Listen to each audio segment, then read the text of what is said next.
Coder un jeu avec Scratch, 15e épisode dans lequel nous allons voir comment faire défiler un arrière-plan, ce qu'on appelle le scrolling en anglais.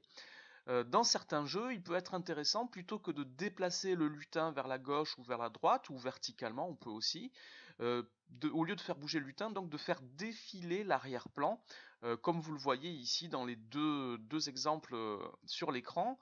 Donc la pieuvre qui évolue dans un milieu marin, c'est le fond qui avance vers la gauche ici, et le vaisseau spatial, lui, le seul mouvement, c'est de monter ou de descendre. On peut imaginer qu'il va éviter des obstacles, qu'il va tirer sur des ennemis, et c'est le fond de plan qui avance. Donc c'est ce que nous allons apprendre à faire avec Scratch maintenant. Nous y allons tout de suite.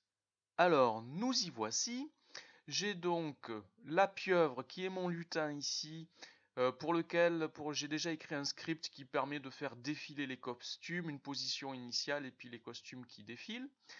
Et donc ce que je veux maintenant, c'est faire défiler l'arrière-plan. C'est-à-dire quand je vais euh, appuyer sur les flèches gauche ou droite pour faire avancer ma pieuvre, en fait c'est pas la pieuvre qui va se déplacer, elle va rester dans cette position-là, et c'est l'arrière-plan qui va défiler. Alors j'ai déjà créé une variable qui s'appelle défilement horizontal. C'est cette variable que nous allons utiliser pour cela.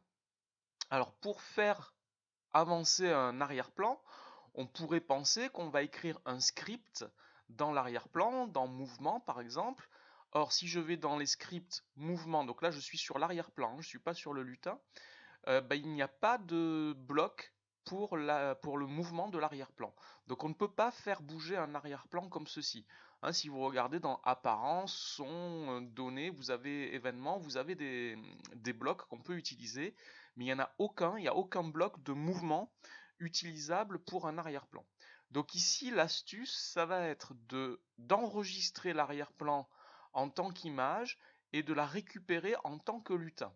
Donc si je vais dans mon arrière-plan ici, si je clique droit sur mon arrière-plan, je peux l'enregistrer comme fichier. Ce que je vais faire, voilà, je vais l'enregistrer, Underwater 3, comme ceci. Donc maintenant, je vais pouvoir le supprimer ici. Et dans mes lutins, je vais appeler l'arrière-plan que j'ai enregistré, je vais l'appeler en tant que lutin. Donc voici, donc il est là en tant que lutin. Alors déjà, quand quand je crée un nouveau lutin, il se met devant les autres. Donc je vais tout de suite rajouter quelque chose dans le script de ma pieuvre. Je vais la mettre au premier plan. Donc je vais rajouter ici aller au premier plan, ce qui va me permettre de l'avoir devant. Et donc l'arrière-plan ici est un lutin, et les lutins, je peux les déplacer évidemment. Alors pour déplacer le lutin, on va donc utiliser les flèches gauche et droite. Donc je vais commencer par ceci. Donc on va commencer dans le script à mettre la variable défilement horizontal à 0. C'est la valeur du défilement horizontal qui va me donner le mouvement de l'arrière-plan. Et on va répéter indéfiniment. Si la touche du clavier, alors la touche droite par exemple, est pressée, alors on va changer la valeur du défilement horizontal. Et ici, ce qu'il faut noter, c'est qu'on va mettre, normalement, si je voulais déplacer la pieuvre, alors la pieuvre qui est repassée à l'arrière-plan, si je veux déplacer la pieuvre vers la droite, normalement, je dois ajouter une valeur positive à son abscisse. D'accord? Quand on va vers la droite, l'abscisse varie positivement. Mais si je veux avoir l'impression que la pieuvre va vers la droite, l'arrière-plan, lui, il doit aller vers la gauche. Donc ici, je vais mettre une valeur négative. Je vais mettre -5. Je vais dupliquer ceci et je vais procéder pareil pour quand j'appuie sur la flèche gauche. Et cette fois, je vais mettre 5. Donc il faut faire attention, le mouvement de l'arrière-plan, le mouvement horizontal de l'arrière-plan est inversé par rapport à celle qu'on aurait pour un lutin. Hein, donc pour le lutin, c'est positif vers la droite. Pour avoir l'impression que le lutin va vers la droite, il faut donner un mouvement vers la gauche de l'arrière-plan. Ce qui explique qu'ici j'ai le -5. Alors maintenant, on va pouvoir passer au script de l'arrière-plan, donc du lutin arrière-plan. Donc on va commencer un script. Alors l'idée c'est de le faire déplacer, donc on va aller à une position XY. Alors le Y ici, je ne vais pas le faire varier, hein, la position verticale va rester toujours à 0. Et on va répéter indéfiniment ce que je vais mettre là-dedans. Ce que nous allons faire, c'est que nous allons ici utiliser la variable défilement horizontal. Donc si quand je pars de 0, donc x va être à 0. Si je mettais ma variable ici, x va être à 0. Et quand je vais, on peut l'essayer, ce que ça donne si je le laisse comme ça, j'ai bien un défilement. Alors ce qu'il faudra faire, c'est qu'il faudra en mettre deux côte à côte, hein, deux arrière-plans côte à côte, pour qu'ils se suivent. Donc ici j'ai bien quelque chose qui fonctionne. Sauf que quand j'arrive tout au bout, eh ben, ça recommence pas. Moi ce que je veux, c'est quand l'arrière-plan est arrivé tout au bout, qu'il réapparaisse de l'autre côté. Alors pour cela, on va utiliser une fonction qui s'appelle modulo.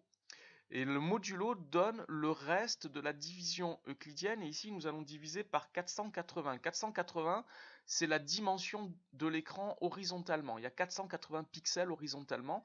Vous savez qu'on peut aller x de moins de 240 jusqu'à plus de 140. Alors, qu'est-ce qui se passe quand je regarde le reste de la division euclidienne?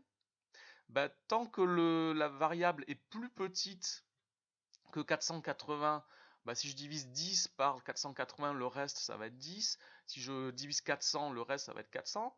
Quand je vais diviser 480, le reste de la division c'est 0. 481 c'est 1. 482, le reste est 2. Donc on recommence en fait les valeurs. Alors si je regarde ce que ça donne ici, donc j'ai quelque chose, mon arrière-plan se déplace et quand j'arrive tout au bout, hop, il repart de l'autre côté. Et pareil dans l'autre sens, il repart de l'autre côté. Alors ce que je vais faire, c'est que je vais dupliquer cet arrière-plan. Il en faut deux, on est obligé de le faire avec deux arrière-plans. Mais cet arrière-plan, donc là j'ai dupliqué le script également. Hein, quand on duplique un lutin, on duplique le script qui va avec. Mais il faut que je me décale de 480 pixels. Donc ici on va juste rajouter la même chose, mais on va retrancher 480. Ici, je vais réduire la taille ici. Donc 480. Et là, normalement, j'ai la succession de mes deux arrière-plans qui me donnent l'impression que mon lutin avance, évidemment, avec les flèches du clavier dans un sens ou dans l'autre. Alors vous voyez, là, il y a un petit lag qui apparaît. Donc ça, c'est pas très grave. En général, quand on enregistre et qu'on ferme et qu'on rouvre le fichier, il n'y a plus de problème. Donc voilà comment créer un scrolling simplement. Donc en créant, donc il faut que les lutins soient l'arrière-plan. Hein. On ne peut pas utiliser les arrière-plans de Scratch, il faut les amener. Donc vous avez vu, la manipulation est simple, on sauvegarde en tant qu'image et on récupère l'image. Et on a donc deux scripts ici, un pour chaque arrière-plan et une variable qui nous permet d'avoir le mouvement. Tout cela est relativement simple quand on connaît le script, évidemment, si c'est pas facile à trouver sinon. Voilà, donc ce script est donc terminé. Cet épisode est donc terminé. Ne manquez pas le prochain épisode dans lequel nous allons voir encore une fois comment faire défiler un arrière-plan, mais cette fois en essayant de donner un effet de profondeur. Merci, au revoir.